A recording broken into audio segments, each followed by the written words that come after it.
go a little farther. And then you're going to research some resume templates, but you don't have to just use one. Make your resume yours, but whatever format you start with, use that format all the way through. Career Services will supply you with some templates. I'm going to offer you one here at the end of the workshop, tell you how to get it. We've got lots of them available. You can go online and find many of them, but sometimes they're full of color, they're full of columns. And how do you read? Do you read up and down? You read left to right. So we want your resume not to have columns on it. It's better for it just to be a one-page, easy to read document. So you're your own brand. You decide how you want your resume to reflect you. So hire committees, what are they looking for? Well, here's some of the things that will make your resume look polished, look classy, represent you well as someone entering the professional world. Should be easy to read, one page. Now, sometimes students come in with a resume and it is a page and a half of such great information, but we work and we work and we work until we can get it down to one page. Sometimes we can't use all the bullets they wanted to use, or we can't use all the experiences that they've had. We have to pick the ones that tell their story the best. Your font should be about 10.5. You can go up to 12, but usually you need the smaller font so that you have lots of space. No fancy fonts, no curly Q writing, no block letters, just good polished looking fonts. Keep centering to your name and your titles if you choose, but I'll show you one in a minute where only the name is centered. Consistency. Pick your format and stick with it. Apply it all the way throughout your resume.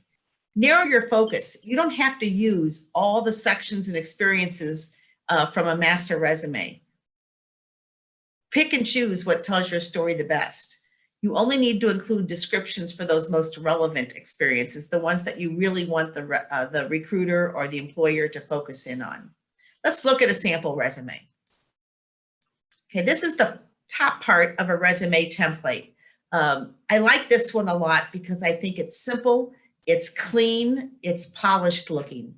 Notice on this one, name is very big at the top. This one has a current college address on one side and a permanent home address on the other. The center is a telephone number and a email address and a LinkedIn site. When you apply for a job, especially probably internships too, but more so positions after college, they're going to look you up on social media. So go ahead and offer them your LinkedIn site and let them view you there as well. If you need help with a LinkedIn profile, I'll show you where to get the support for that as well. That's all on our resources on the Raven Walk, how to make a good, polished LinkedIn profile. Next. Hey, Diane, I'm sorry, if I may jump in here, I have a question about, I think I've had a few people ask me this. What are your thoughts on putting a picture on your resume? I know some employers like it, some don't, but as a general rule of thumb, do you think like a professional headshot of yourself on your resume is a good way to go, or do you think it's too distracting? I think having a professional headshot is very important, but not on your resume. But it should be on your Raven Walk profile, on your LinkedIn profile. You can use the same headshot on a Facebook or Instagram, wherever you want to use it, because they're going to search those. They will search all of the social media sites for you. So your headshot should definitely be on those, but it does not belong on the resume. And you'll find that you really don't have space for it. It's much better to use words to describe yourself than your picture at that point on the resume. So there might be a place somewhere else for a headshot, but not on the resume. Okay, the resume should be pretty much black and white and just solid, good information, okay? Good question, very good question. Please feel free to ask others. So we have education here. We have professional experience next. Notice how it's employer, location, job title. So if you work at the bookstore, it would say Benedictine College, Raven Bookstore, clerk, if that's what your job was. You know, you might have some other title, but that should all be in there. And then you begin to use the bullet statements that we talked about. Remember, 1 to 4 bullet statements. Your bullet statements should be present tense if it's a job you currently hold. Every bullet should start with an active verb. Think of power words, power verbs that will really tell your story. And I'll show you another place on the Raven Walk where you can find a list of super power verbs. Can you tell I think the Raven Walk is pretty awesome? Lots of variety in your verbs and more bullets on your current position, less bullets on things that have happened in your past. So you can list as many employers as you need to. But notice they all just take up about an inch, inch and a half or so on your page. Now let's look at the rest of this particular, notice also the dates over here. So May to, October, whatever it is, you list your month, your year, and then if you no longer have that position, your month and year when you ended that job. And I'm going to slide down this resume with the next slide. So the next part, after you list all your employers, there's many headings that you can have, but this particular one takes you to leadership roles and organizations. And notice it says your title or your leadership position and the organization. And then once again, the dates when you started that volunteer or leadership experience and when you ended it. So here we have your title might be member, campus ministry. I know that would be the organization. Member, what would be another? Let's try something that I know more about.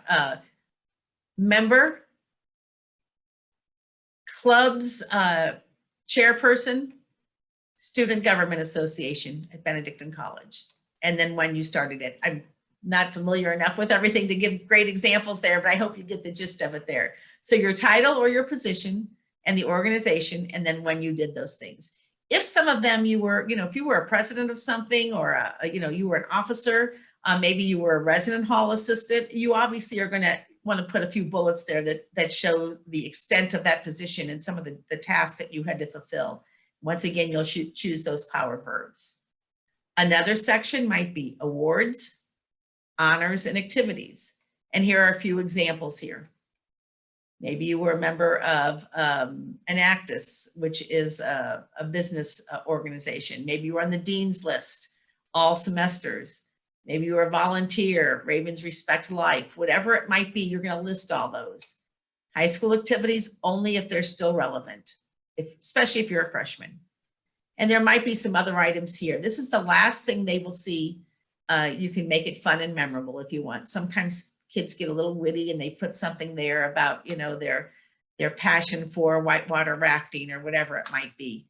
Sometimes those are just good talking points. When you're in an interview, they'll pull something off your resume and use that as a discussion topic.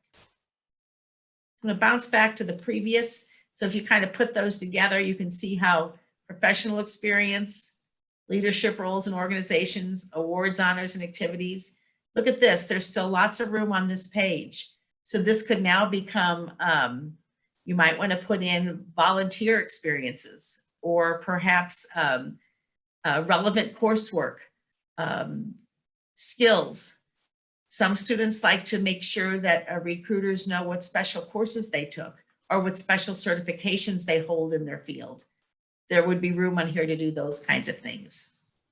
Yeah, and I think the thing with that is it's important to make sure that you cater your resume. Now, you obviously should have a resume that is general and that is readily accessible and works for a lot of employers, but cater your resume to who you are sending it to. Now, it sounds like extra work, but that's where you take that extra space where you show that employer what skills you have that makes you valuable. Like you mentioned earlier, if you have a theology and a biology degree, you're going to address whichever employer with the course that's more relevant. So if you are applying for a job in theology, you may have a lot of experience with some biology classes, but they're going to want to know about those specific theology classes you took, what experience you have in that field.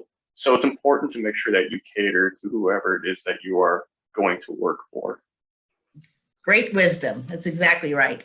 And a couple students said that they keep a very healthy looking resume. It may be longer than one page, but then they they work with it depending on who they are interviewing with, where they're sending their resume. So they know that they're going to have to get it down to one page, but they keep everything on it they can, and then they kind of make it fit for who they're applying to. So good point. Thanks, Thomas, for sharing that.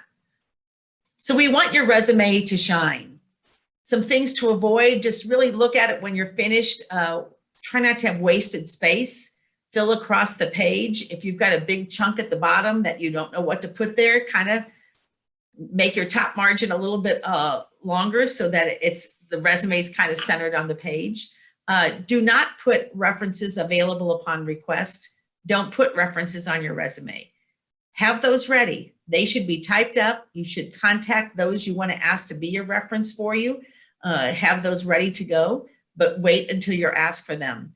They're very often part of an application, or they may ask you to submit those in an interview. Have them always ready, but do not make them part of your resume. Don't list too many skills.